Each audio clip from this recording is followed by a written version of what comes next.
Hello বন্ধুরা, welcome to my new video. তোমরা কেমন আছো সকলে? আশা করছি অনেক অনেক ভালো আছো, সুস্থ আছো। সকালবেলা একটা তোমাদের সুন্দর জিনিস দেখে শুরু করলাম আজকের একটি ভিডিও। দেখো কি সুন্দর একটা পাখি, কিন্তু কাছে যেতেই উড়ে গেল জানো তো। কি করা যাবে, দূর থেকে একটু জুম করে তোমাদের দেখালাম সেই আকাশি কালারের আর কালো কালো কালারের সুন্দর একটি পাখি। তো গুড মর্নিং সবাইকে। সকালবেলায় কিছু বাসি কাজ করার পরেও যেহেতু আজ একটু রোদ্র উঠেছে, তাই ভাবলাম চলো স্নানটা করে নিই। কারণ সকালবেলা স্নান করলে না শীতের দিনে অনেকটা ঝরঝরে লাগে, বিশেষ করে যেদিন রোদ উঠবে সেই দিন। নইলে একেবারে বেলা হতে হতে আর পরে মন চায় না স্নান করতে জানো। এদিকে আয়নের আব্বাকে দেখি দেখি ঘুম থেকে উঠে মশাই পেরেক নিয়ে যাবে হচ্ছে গিয়ে মাঠে, মানে আমাদের খেতে।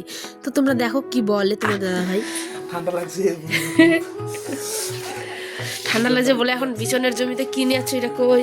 আজ দেখো পেরেক পেরেক নিয়ে যাচ্ছি, কারণ এটা নাকি বাঁশের মধ্যে পুঁতে দিয়ে ই করবে, কি যেন বলে। পুঁতে না, তাহলে বাঁশের মধ্যে লাগাই দিতে হবে। তারপর পাতাগুলো যেগুলো পড়ে গেছে বিজনের জমিটাতে, ওইটাতে টুকটুক করে উঠাতে হবে পাতাগুলো। বলছে টুকটুক করে উঠাতে হবে, মালটা নষ্ট। হাত প্যান্ট পরে যাবে, তুমি লাইটটা বন্ধ করে দিতে পারতে ওদিক থেকে। তাড়াতাড়ি আসো তাহলে, জুতা পরে যাও না গো।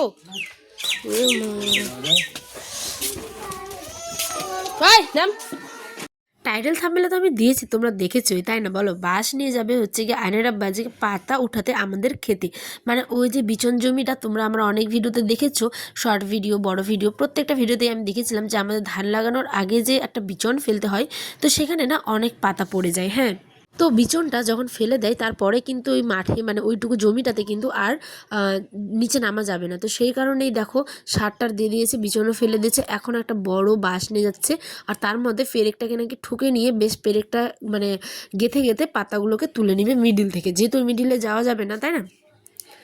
সেই কারণে আর আমি এদিকে রান্নাবাড়ি বসেছি, তাই এদিকে একবার রান্নাবাড়ি দেখছি, একবার ওর কাছে যাচ্ছি। এই করতে করতে আমার আজকে সময় চলে যাচ্ছে। এদিকে আয়ন এখনও ঘুম থেকে ওঠেনি, আর এই যে আমাকে হাতুড়ি আনতে পাঠিয়েছিল, তাই হাতুড়িটা এনে দিচ্ছি। আর এইদিকে দেখো সকালবেলাতেই আজকে কিন্তু অনেকটা ঠান্ডা ছিল, কিন্তু আবার দেখো মানে রোদ্রও উঠেছে। তোমরা অন ক্যামেরা কতটা দেখতে পাচ্ছ আমি জানি না, কিন্তু বিগত 2-3 দিন ধরে দেখছি 8টা-9টা বাজতে বাজতেই, 8টা তো না মানে 9টা-10টা বাজতে বাজতেই বেশ রোদ্র উঠে যাচ্ছে। হ্যাঁ, এই যে দেখো এখন বাঁশটাতে নাকি এরমভাবে মেরে মিডিল বরাবর করবে, ঠিক আছে, মানে পেরেকটাকে একদম দুদিকেই যাতে বেড়ে থাকে সেরকম করবে, কারণ দুদিক থেকেই পাতাটা যাতে একদম গেঁথে গেঁথে তোলা যায়, এইরকম হচ্ছে তাদের বুদ্ধি। একটা মাঙ্গি টুপি পরে নিয়েছে যেহেতু প্রচুর ঠান্ডা। আর মাঠে গেলে না দেখবে ক্ষেতের দিকে অনেক পরিমাণে বাতাস থাকে, ঠিক আছে, রোদ্র উঠলেও বাতাস থাকে। আর এদিকে সমস্ত দর্শকগুলো আমাদের বাড়ির ছোট ছোট ছোট, ওরাও দেখছে, মানে ভাবছে যে কি করছে। হয় না একটা নতুন যখন কোনো কিছু বাড়িতে বানানো হয়, মানে এরকম টাইপের আর কি, তো সবাই একটু দেখে মজা করে। তো দেখো অলরেডি কিন্তু দেখা মানে কি বলে করা হয়ে গেছে। এখন চলে যাবে হচ্ছে আহানের আব্বা, আর আমিও যাব রান্নাবাড়ির কাজে, ঠিক আছে। ওকে বললাম যে ট্রাউজারগুলো পরে যাও, যেহেতু বাইরে অনেক ঠান্ডা। বলছে না, কাদা টাদা আছে তো লেগে যেতে পারে, আর কাপড় কাচলে তো জানোই এখন শুকায় না কাপড় কোনো রকমে একদম। তো বাচ্চাগুলো একটু মজা করলো, তারপরে বেরিয়ে পড়লো। তো আমিও যাব এখন রান্না করব, কারণ রান্না অর্ধেক বসে এসেছি। ভাঙা ডাল আর আলু, একটা ডাল করব, ঠিক আছে, আর বাঁধাকপির ভাজা করব। দেখো এই যে এক্সাম্পল এরমভাবে পাতাটা তুলবে, একটু দেখিয়ে দিল তোমাদেরকেও। চলো এখন বেরিয়ে যাচ্ছে ওই, আর বাচ্চাগুলো দেখো চলে যাচ্ছিলো সাথে সাথে, আমি আবার ডাকলাম, তারপরে ওরা চলে আসলো। তো তোমাদের দেখিয়ে দিই, তোমার দাদাভাই এদিক দিয়েই আমাদের মাঠ, হ্যাঁ, এদিক দিয়ে চলে যাবে। এখন আমিও যাব রান্নাবাড়ি করতে। এখন আমার ঘরের অনেক কাজ বাকি, বিছানা তোলা বাকি, আয়ন উঠেনি এখনও, আয়নকে তুলবো। এদিকে দেখো প্রেসারে আমার ডালটা বুঝি সেদ্ধ হয়ে গেল গো, ডাল প্রায় কমপ্লিট। এদিকে একটু বাঁধাকপি কেটে নিচ্ছি আর আলু, শিমটাও আমরা দিই, মটরশুঁটিও দিই, কিন্তু আজকে ভাবলাম শুধুমাত্র বাঁধাকপি আলু একটু লাল লাল করে ভেজে খাবো। কিন্তু আমার যেরকম পছন্দ আবার আয়নের আবার ওরম পছন্দ না, মানে ওই আবার একটু হেলদি টাইপের খাই, আমিও খাই, কিন্তু আমাকেও আবার মাঝে মধ্যে একটু ভালো লাগে কি বলো তো, একটু লাল লাল করে বাঁধাকপিটা ভেজে খাবো। তো যাই হোক, এখানে পেঁয়াজ কুচি, কাঁচা লঙ্কা, একটু সাদা জিরে দিয়ে মানে বসিয়ে দিলাম হচ্ছে কি বাঁধাকপিটাকে। তোমরা গতকালের ভিডিওটা অনেকে দেখোনি, কেন দেখোনি আমি জানি না, প্লিজ একটু হাতে সময় থাকলে গিয়ে দেখে আসো। এত আব্বু দেখো, একটু হাসির মুখটা দেখাও সকাল সকাল, দেখাও একটু হাসি মুখটা দেখাও বন্ধুদের, ইয়ে বলো বলো বলো হাই হাই বন্ধুরা। আমার সোনা বলটা উঠে গেল গো, সোনা বাবাটা আমার উঠে গেল গো, বলো ওদিকে নামতে একটা আপু দাও মা, একটা আপু দাও মা।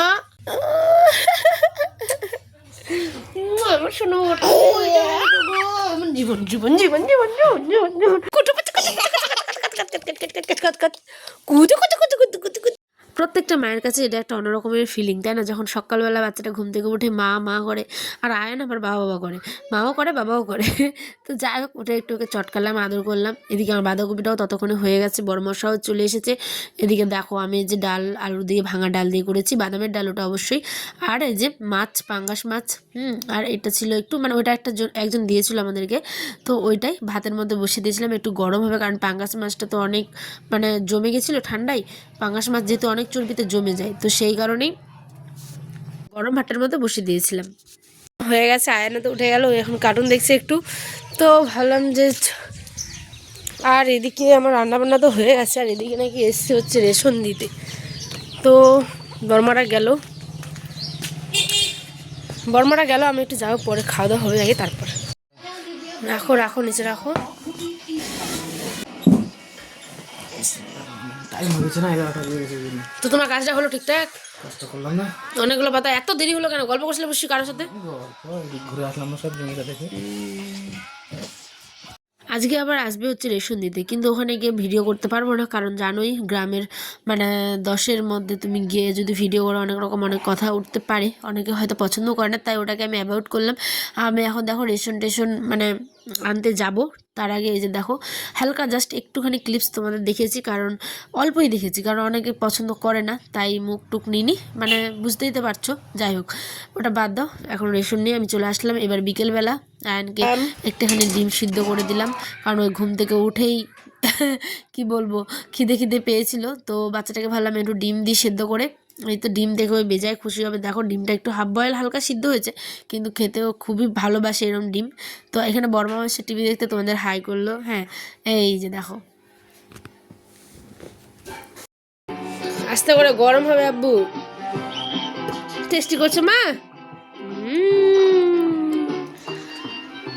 তারপরে ওই যে রাতে তোমাদের দাদাভাই নিয়ে এসেছে মাছ, তো আমি কাঁচা পাঙ্গাস মাছটাই মানে ওদিন রান্না করেছিলাম বিনা ভেজে, কারণ ভেজে দিলে মাছটা না অনেকটা পরিমাণে গলে যায়, আর এটা যেহেতু অনেক বড় পাঙ্গাস ছিল, তো এখানে জাস্ট অল্প নিয়েছিল 250 গ্রামের মতো, রাত্রেবেলা খাবো বলে শুধুমাত্র, তাই প্রেসারে ভাত আলু সিদ্ধ দিলাম। আর এইদিকে আমি মাছটা রান্না করে নিলাম। তো গরম জল দিয়ে দেখো মাছটাকে 4-5 বার ভালো করে ধুয়ে নিয়েছি, তারপরেই কাঁচা লঙ্কা আর জিরে, একটুখানি পেঁয়াজ রসুন এই সমস্ত কিছু বাটা, তারপরে পেঁয়াজ কুচি তেলের মধ্যে ভেজে ভালো করে মশলাটাকে দিয়ে কষিয়ে কষিয়ে কষা কষা করে নেবো, কারণ এটা না ঝোল হয় না। এর মধ্যে লাল লঙ্কা দিলে অনেকটা লাল লাল করতো, কিন্তু আমি যেহেতু কাঁচা লঙ্কা দিয়ে করেছি তাই এরকম। তো চলো রান্নাবান্না হয়েছে, এদিকে আমি এবার খাওয়ার দরগুলো বেড়ে দিই। এদিকে আমার বর হচ্ছে সিরিয়াল পাগল একটা মানুষ, তো এদিকে দেখো সিরিয়াল দিয়ে দিয়েছে, আর এদিকে আলু মানে আমি সমস্ত কিছু রেডি করে দিয়েছি, পেঁয়াজ কাঁচা লঙ্কা তেল লবণ থেতলে দিয়েছি, ওখানে বললাম একটু আলু সিদ্ধটা তুমি মেখে নাও। যেহেতু আয়নকে আমি এখন খাওয়াবো, তো আমার আঙুলগুলোতে ঝাল থাকতে পারে কাঁচা লঙ্কার, তো আয়নের গলায় ধরবে, সেই কারণে ওকেই বললাম। তো দেখো এখন খাচ্ছে, সিরিয়াল দেখছে আর খাচ্ছে, কি বলবো তোমাদের। আগে দেখতো না, টিভিটা নেওয়ার পর থেকে দেখে। তো যাই হোক, রান্না অনেক ভালো হয়েছে। তো চলো, আমি এটা শুনেই খুশি, এখন খাওয়া দাওয়া করবো। টাটা, সকালে ভালো থেকো, সুস্থ থেকো, টাটা।